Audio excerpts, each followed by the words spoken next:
आज हम देखने वाले हैं दुनिया के सबसे बड़े मंदिर के बारे में। तो बिना किसी टाइम पास के वीडियो को स्टार्ट करते हैं। अंगकोर वाट कंबोडिया दुनिया का सबसे बड़ा धार्मिक स्मारक है। खमेर मतलब कंबोडिया की आधिकारिक भाषा से अनुवादित अंगकोर वाट का शाब्दिक अर्थ है सिटी टेम्पल। जहाँ तक नाम है यह उतना ही सामान्य है जितना इसे प्राप्त होता है। अंगकोर वाट मंदिर का मूल नाम नहीं था जब इसे 12वीं शताब्दी में बनाया गया था। हमें इस बात का बहुत कम ज्ञान है कि इस मंदिर को इसके उपयोग के समय कैसे संदर्भित किया गया था, क्योंकि इसमें कोई विलक्षण ग्रंथ या शिलालेख नहीं है जो मंदिर का नाम लेकर उल्लेख करते हो। यह काफी अविश्वसनीय है यदि हम इस तथ्य पर विचार करते हैं कि अंगकोर वाट सबसे बड़ा धार्मिक निर्माण है दक्षिण पूर्व एशिया में परियोजना है। मंदिर के मूल नाम का शायद कभी कोई कारण नहीं बताया गया है कि यह एक ऐसा महत्वपूर्ण और प्रसिद्ध स्मारक था जिसे इसके नाम से संदर्भित करने की आवश्यकता नहीं थी। हमारे पास राजा के कई संदर्भ हैं जिन्होंने मंदिर का निर्माण किया। राजा सूर्यवर्मन द्वितीय 1113 से लेकर 1145 तक और मंदिर में होने वाली घटनाओं का उल्लेख है, लेकिन इसके नाम का कोई उल्लेख नहीं है।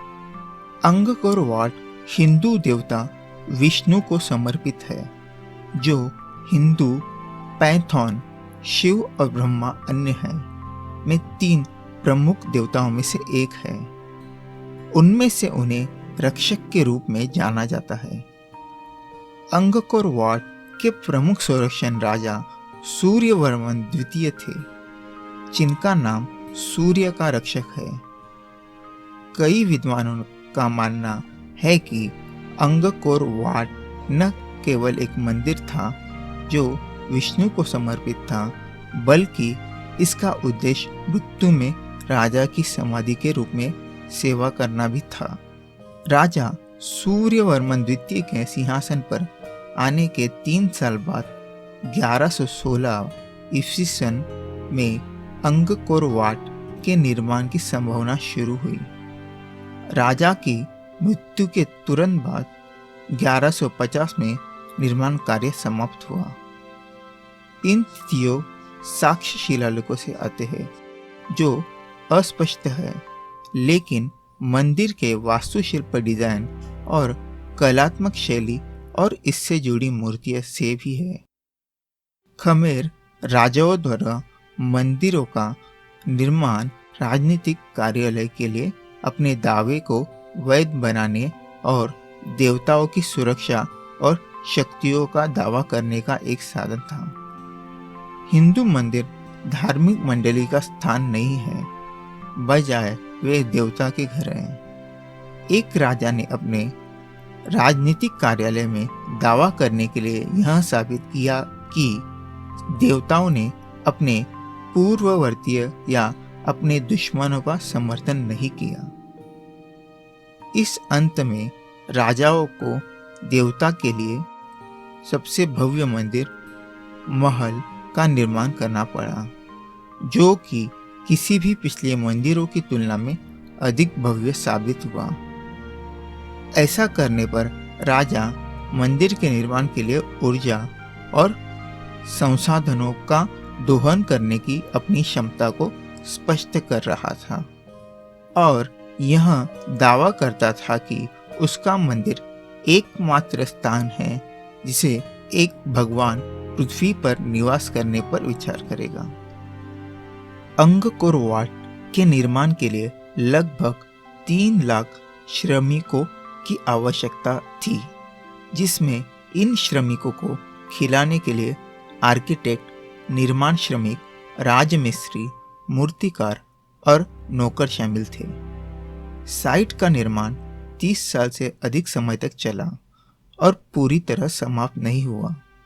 साइट पूरी तरह से पत्थर से बनी है, जो मंदिर की करीबी परीक्षा के रूप में अविश्वसनीय है। यह दर्शाता है कि लगभग हर सतह का इलाज और नक्काशीदार या सजावटी विवरण के साथ किया जाता है। अब देखते हैं कि हिंदू मूल के नक्काशीदार बासराहते 8 अलग अलग हिंदू कहानियों का प्रतिनिधित्व करने वाले अंगकोर वाट में 1200 वर्ग मीटर की नक्काशीदार आधार रहते हैं। शायद अंगकोर वाट में प्रस्तुत सबसे महत्वपूर्ण कथा दूध का महासागर का मंथन है, जिसमें समय की शुरुआत और ब्रह्मांड के निर्माण के बारे में एक कहानी है। यह बुराई पर अच्छाई की जीत की कहानी भी है। कहानी में देवता असुरों से युद्ध कर रहे हैं और इसे खो चुके देवताओं के लिए आदेश और शक्ति प्राप्त करते हैं। शांति और व्यवस्था को पुनः प्राप्त करने के लिए जीवन का अमृत को पृथ्वी से मुक्त करने की आवश्यकता है। हालांकि अमृत को छोड़ने का एकमात्र तरीका देवताओं और राक्षसों के लिए पहली बार एक साथ काम करना है। इसके लिए दोनों पक्षों का पता है कि एक बार जब अमृता को रिहा कर दिया जाएगा तो उसे प्राप्त करने के लिए लड़ाई होगी। अमृता का मतलब अमृत होता है। राहत उस क्षण को दर्शाती है जब दोनों पक्ष दूध के सागर का मंथन कर रहे होते हैं। जब देवता और असुर एक प्रकार की रसाकशी खेल रहे हैं, जिसमें नागा या नाग राजा अपनी दिव्य रस्सी के रूप में युद्ध कर रहे हैं। माउट पर नागा काटा जा रहा है। मंदरा विष्णु केंद्र में द्वारा प्रतिनिधित्व किया। दूध का मंथन करते समय कई चीजें होती है। एक घटना यह है कि मंथन से निकलने वाला फोम अप्सरों का या खगोलीय युतियों का पैदा करता है, जिन्हें अंगकोर वाट में राहत मिलती है। हम उन्हें विष्णु के दोनों और देवताओं और राक्षसों ऊपर देखते हैं। एक बार अमृत छोड़े जाने के बाद इंद्र वैदिक देवता, जिन्हें सभी देवताओं को राजा माना जाता है, को इसे पकड़ने और राक्षसों के विनाश से दुनिया को बचाने के लिए स्वर्ग से उतरते देखा जाता है। अब अंगकोर वाट मंदिर पर्वत के रूप में देखते हैं। अंगकोर वाट का एक हवाई दृश्य प्रदर्शित करता है कि मंदिर एक विशाल बाड़े की दीवार से बना है, जो पवित्र मंदिर के मैदान को सुरक्षात्मक खंडक से अलग करता है, जो पूरे परिसर को घेरता है। मंदिर में 3 दीर्घाओं, मंदिर की लंबाई के साथ चलने वाला एक मार्ग शामिल है, जिसमें एक केंद्रीय अभयारण्य है, जो 5 पत्थर के मीनारों द्वारा चिन्हित है। 5 पत्थर की मीनारें माउंट की 5 पर्वत श्रृंखलाओं की नकल करने के लिए है।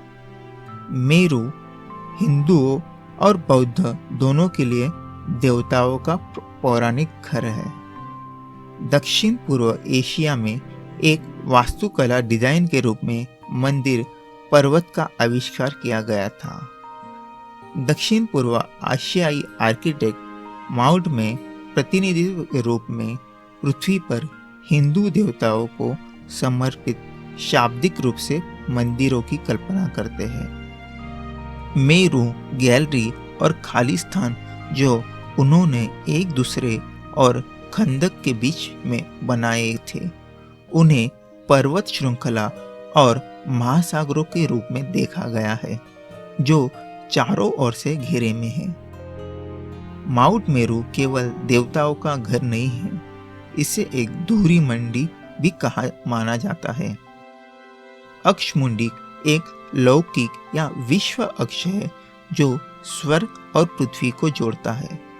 इस तरह से अंगकोर वाट को डिजाइन करने में राजा सूर्यवर्मन द्वितीय और उनके वास्तुकारों ने मंदिर को विष्णु के लिए सर्वोच्च निवास के रूप में सेवा करने का इरादा किया। इसी तरह एक अक्षमुंडी के रूप में सेवारत अंगकोर वाट का प्रतीक उद्देश्य अंगकोर साम्राज्य और ब्रह्मांड में राजा के केंद्रीय स्थान का प्रदर्शन करना था।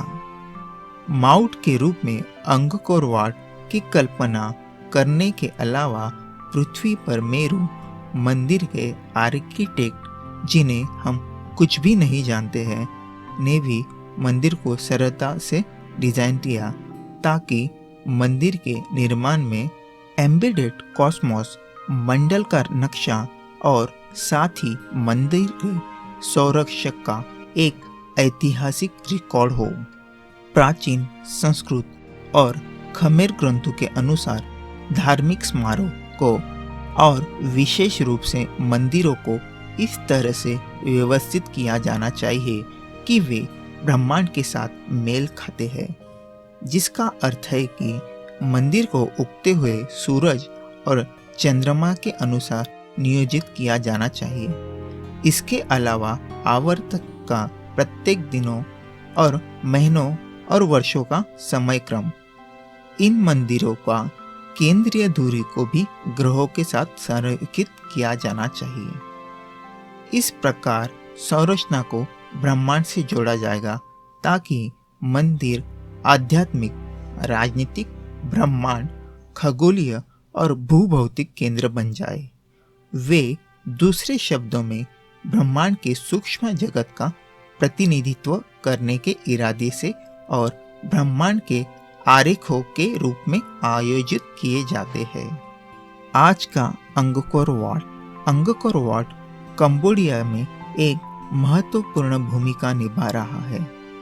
भले ही अधिकांश आबादी अब बौद्ध है, 15वीं शताब्दी के बाद से बौद्ध ने मंदिरों का उपयोग किया है और आज आगंतुक देखेंगे उन हजारों आगंतुकों और बुद्ध भिक्षुओं और ननों के बीच जो स्थल पर पूजा करते हैं।